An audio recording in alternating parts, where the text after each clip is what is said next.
warahmatullahi wabarakatuh. Kami dari kelas 12 IPA 1 dari SMA Negeri 1 Sape, di bawah naungan Bapak Irham, Sarjana Pendidikan Kewarganegaraan Magister Pendidikan akan melakukan kunjungan ke Asimbojo pada tanggal 29 September 2021. Untuk itu, mari kita lihat pameran-pameran di dalam.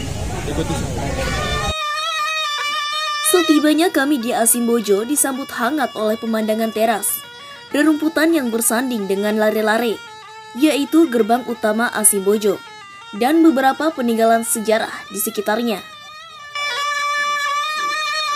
Sebelumnya kami terlebih dahulu menginjakan kaki di sayap kanan bangunan Asimbojo yang sedang dalam proses penyelenggaraan pameran untuk memperkenalkan 3 naskah sultan yang baru saja masuk ke Asimbojo.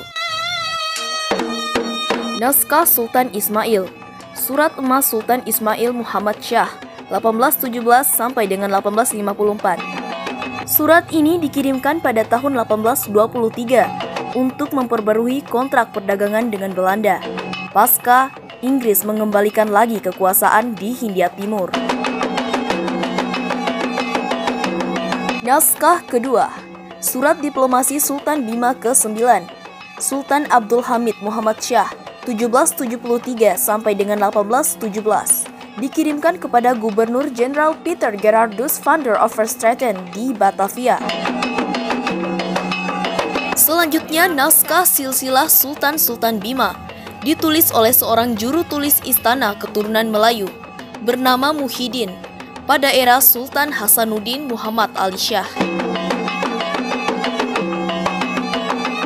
Ketiga naskah tadi merupakan hasil replikasi. Namun kerajinan-kerajinan yang dipamerkan di sini merupakan hasil murni dari sentuh tangan masyarakat Bima.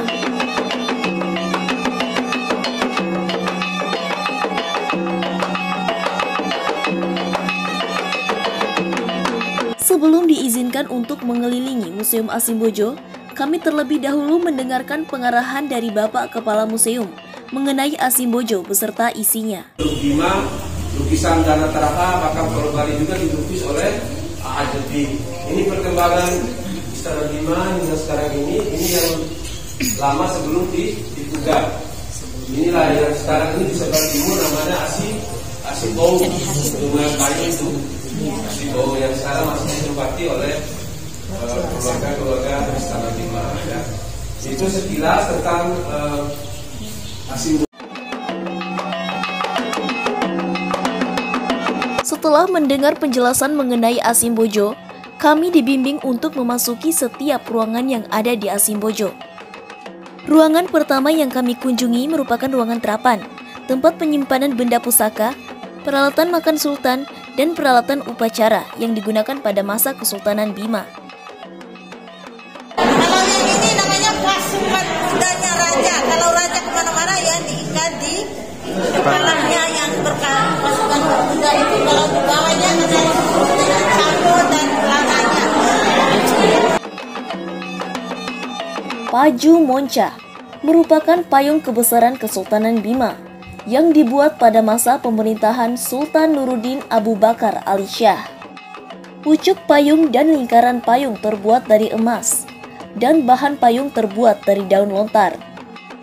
Selain itu juga terdapat tambur komando Laskar Kesultanan Bima.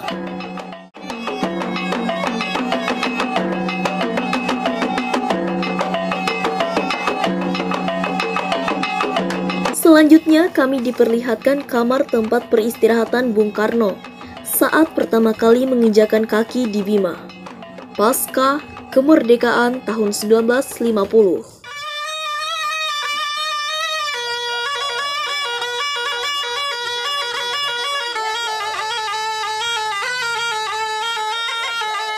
Berbagai macam peninggalan utuh yang ada di Asimbojo ini, antara lain peninggalan uang dari masa ke masa.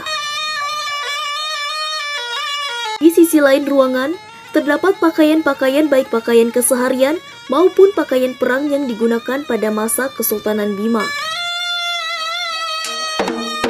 Dari segi arsitektur bangunan Asimbojo merupakan perpaduan antara Bima dan Belanda. Bangunan ini direnovasi pada tahun 1997 dan menjadi saksi bisu peradaban masyarakat Bima dari masa lampau hingga dengan masa sekarang. Kami diberi penjelasan mengenai simbol Kesultanan Bima, yaitu Garuda berkepala dua, yang dimana tiap-tiap bagian dari Garuda tersebut memiliki arti tertentu. Setelah melihat pameran yang berwujud nyata, kini kami memasuki ruangan yang berisi mengenai sejarah kronologi meletusnya Gunung Tambora yang menyapa dunia.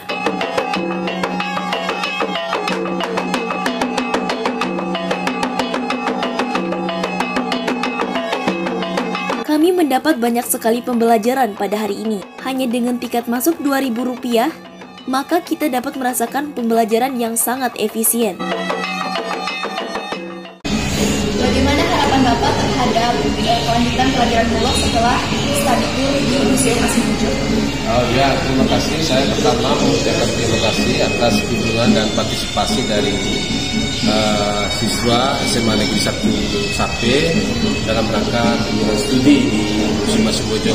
Tentunya banyak hal yang perlu kita kembangkan lagi ke depan, terutama berkaitan dengan program inovasi kami Sabahasi atau Sahabat Museum Asimbojo ya. Yang pertama itu ada kegiatan wisata sejarah, ada kegiatan tari klasik istana, ada kegiatan belajar bersama di museum, kemudian kajian-kajian koleksi dan kegiatan pentas seni budaya juga yang ada di Museum Asimbojo ini. Harapannya ke depan kerjasama dengan sekolah itu sangat penting dalam rangka kita meningkatkan wawasan para pelajar dalam sejarah dan budaya Bima, kemudian menanamkan kecintaan para pelajar kaum milenial ini kepada museum. Jadi ajakan saya terakhir itu, mari kita mencintai museum, memuliakan kebudayaan. Ayo ke Asimbojo, museum di hatiku.